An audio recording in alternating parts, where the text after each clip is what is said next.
pressure. Oh, baby, baby.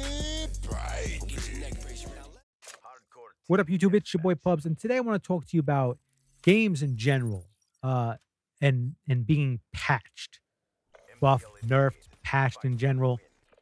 I wanted to ask you guys, how do you feel in general about that? Do you now fixes are fixes? If a map has glitches, has exploits in it, I think we all can agree, unless you're one of those people that likes to utilize those glitches. I think we can all agree that fixing, broken shit in the game is a must. And it's unfortunate that the game gets released with that broken shit, and it may take a week or two or a month for the developers to actually catch it and fix it, and everybody has to make it known that, hey, it's broken. Some guy shooting me from around the walls, or he's inside the wall, or whatever. We can all agree that that is not even up for discussion, really. It should be fixed. Should never been in the game to begin with.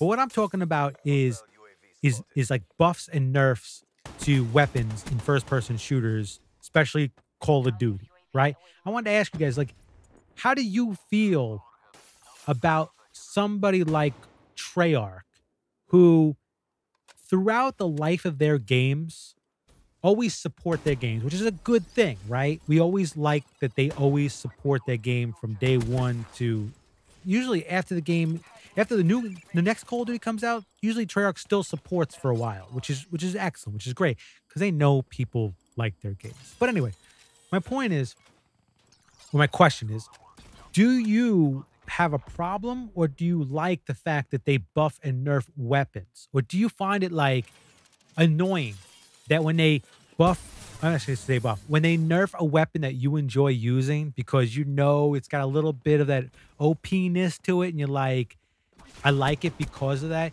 Does it bother you that when you go and read the patch notes, or like you go, say you didn't read the patch notes and you see that there was an update, and you go to play and the game just feels off, like you're just not dropping people like you were yesterday. And then you said, oh, something must have changed. And then you go online to wherever you get the patch notes from, whether it's from the official Call of Duty forums, or maybe you go to that Charlie Intel, and you get the patch notes, and you go down and you see that one of the guns that you like using, maybe it's your go-to gun, you see that it's been nerfed. Like they reduced the damage range, they reduced the damage, they increased the number of shots needed to drop somebody. Does that bother you? Is that really like, is it to where you're like, all right, now I got to drop back to my next favorite gun? Or do you just fight through it? Like, it is what it is. Or better yet, or say they buff a bunch of weapons that you never used before. Are you more inclined to then go and try those weapons? Because maybe you picked it up in the past, a weapon, when you ran out of ammo, and you said, this gun sucks. So you never picked it up again. But then you see in the patch notes that they buffed, a couple of those weapons that you thought sucked, but you now like, oh, they increased the damage. They increased the recoil stability, as they like to say. So now, it's going to be a better weapon technically. It's more damage. It's not going to be all over the place recoil-wise. Are you more inclined to then go try that weapon? And so that's why I want to know, does the patch notes and the amount of patching that buffing and nerfing that Treyarch actually does, do you think it's a good thing? Do you think it helps you get a little more life out of the game because you're a little more intrigued of, okay, they buff these weapons, so now let me go try these weapons, see how I do with them? Or, like I said, is it the opposite? They nerf your favorite weapon and you're kind of pissed off about it, like, now I got to use something else. Or here's another angle you can look at it. Maybe there's a weapon that you don't like to use, but it's kind of a little bit of OP and everybody uses it. And Treyarch finally turns around and they nerf that weapon a little bit. And you're like, thank you. Finally. Now it's a little more balanced. What is your take on it? Or is it a mixed bag? There's some people, I think, I don't want to misquote him, but I think Fist has said numerous times over the years, especially when it's a Treyarch game, that if you just randomly buffed and nerfed different weapons and didn't tell people, it would make people explore the game a little more and use different weapons and keep it fresh. If you did that like every week, you just did little changes, it would make people kind of like have to constantly evolve in the game. And from one standpoint, you think about what he said, and you said, that makes a lot of sense, because it's one way to rejuvenate and make the game like where people have to constantly like adjust, right? And you would see people using different weapons on a weekly basis.